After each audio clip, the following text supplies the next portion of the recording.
Hello, my name is Justin Dyson. I am in Visual Frameworks, term 1403. This week I'm going to be talking about Project 1, and this is the application that we made.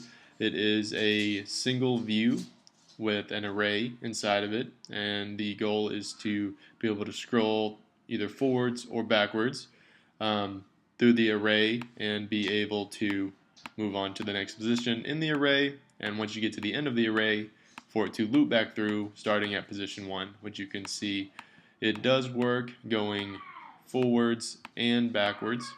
So taking a look at our code over here, we have our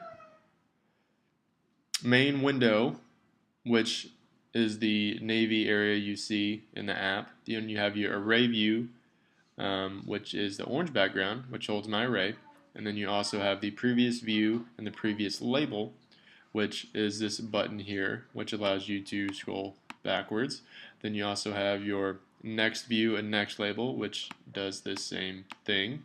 The labels actually hold the text, whereas the next and previous views are simply just the background with the white border. At the very bottom here, we have our all of our elements coming together to open when the app does. So you have your views added to the main window. You're opening the main window.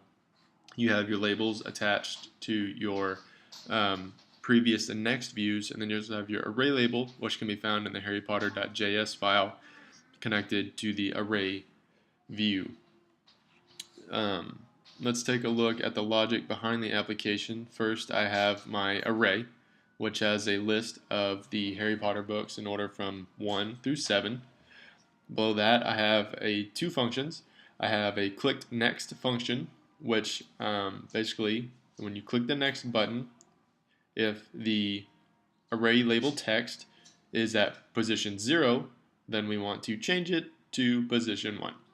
And then if it's at position 1, we want to change it to position 2 when the next button is clicked. Likewise, the clicked previous button functions in the same exact way. So instead of going from least to greatest, it goes from greatest to least. Same exact logic behind it. At the bottom here, I also have my array label, which is the text that actually goes in the array view, which is found in the app.js file. I had to put it in this file so that I could actually access this part of it. And then below that, I have my next view add event listener. This allows me to know whenever the next view is clicked. And then likewise, when previous view is clicked, this is how it knows.